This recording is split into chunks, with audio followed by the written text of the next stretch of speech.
ज़िले नलगुंडा सदर मजलिस इत्तेहादुल मुस्लिमीन मोहम्मद रज़ीउद्दीन ने अवामी शिकायत दिन के मौके पर जॉइंट कलेक्टर नलगुंडा को याददाश्त पेश करते हुए ओल्ड एज बर्थ सर्टिफिकेट की इजराई में मुनसिफाना और शफाफ अमल को यकीनी बनाने पर जोर दिया। इस मौके पर साबिक रुकने बल्दिया Khwaja Ghaus Moinuddin Hasham, Nadeem town general secretary और दीगर मौजूद थे। बाद अज़ां उन्होंने सहाफ़ियों से बात करते हुए साहब की हिदायत पे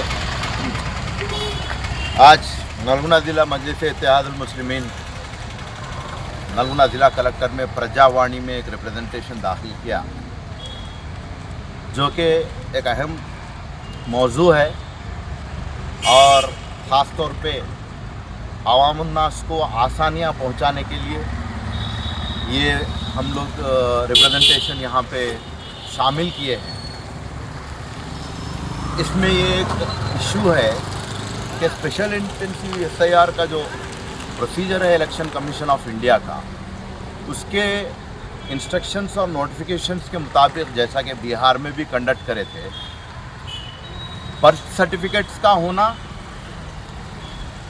और बर्थ प्रूफ का होना बहुत ज़्यादा ज़रूरी है। बर्थ प्रूफ इसका यानी कि ये है कि वो लोग डेडलाइन एक दिए कि 2023 के जनवरी पहली तारीख और उसके पहले से जो भी होता उन लोगों को बर्थ सर्टिफिकेट कंपलसरी है, यानी कि उसके बाद के जो भी लोग पैदा होते। लेकिन जो सीनियर सिटीजन्स थे और जिनके पास ना तो पासपोर्ट है, ना तो बर्थ सर्टिफिकेट है, ना तो 10th का मेमो है और वो लोग एजुकेटेड भी नहीं है, तो लोग के पास कोई बर्थ प्रूफ नहीं है, वैसे हालत में ये स्पेशल इंटेंसिव रिवीजन का जो मामला है इलेक्शन कमीशन ऑफ इंडिया का, उसमें वो लोग को ब्लॉक लिस्टेड करार देने के चांसेस हैं। और नलगुंडा में ज़िला में जहाँ तक भी बर्थ सर्टिफिकेट के लिए एप्लीकेशंस दिए जा रहे हैं, उसको जो है so non availability of records के बेस पे MRO ऑफिस, RDO ऑफिस के चक्कर करा के आखिर में RDO ऑफिस से जो है सो नलगुंडे के RDO साहब जो है सो इसका हम फॉरवर्ड नहीं करते, हमको कोई अथॉरिटी नहीं है बोल के इसको रोक दे रहे हैं, जिसके बारे में भी हम लोग यहाँ पे शिकायत दिए। जबकि म्यूनसिपल कमिश्नर ऑफ नलगुंडा हो, एनी म्यूनसिपालिटी का म्यूनसिपल कमिश्नर हो, he is a authority person to pass to issue the birth and death certificate, he is a registrar of birth and death. So हम लोग यहाँ पे वो एप्लीकेशन में हमारे सबमिशन में ये भी रखे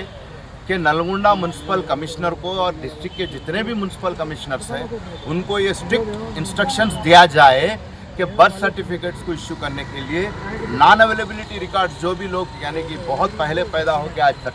50 साल के, 60 साल के, 70 साल के हो चुके हैं, जिनके पास कोई बर्थ प्रूफ नहीं है, एटलीस्ट अगर 10th मेमो भी रहा, एटलीस्ट अगर जो है सो वो लोग के पास पासपोर्ट भी रहा, तो they are eligible for the SIR। If in case of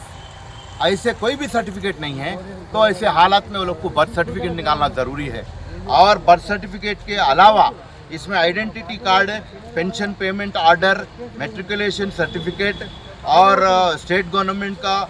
PUCU ID cards और documents issued by Indian government और लोकल अथॉरिटीज़,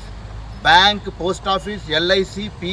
PUC, इस तरह के आइडेंटिटी के ऐसा ले सकते हैं। लेकिन बर्थ प्रूफ के लिए या तो बर्थ सर्टिफिकेट, पासपोर्ट और मैट्रिकुलेशन होना,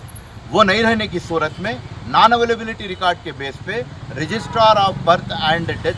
का जो म्यूनसिपल कमिश्नर है उन बर्थ सर्टिफिकेट इशू करना, इसका हम लोग ये कर रहे हैं। इसके बारे में अगर मज़ीद आप लोगों को और कुछ भी जानकारी होना है तो आप हमारे पार्टी के कोई भी सदस्य से जो है रब्ता कर सकते हैं। हम इसके बारे में रहबरी कर रहे हैं और आगे भी करने के लिए तैयार हैं। जज़ाकल्लाहु खैर। अस्सलामु अलैकुम।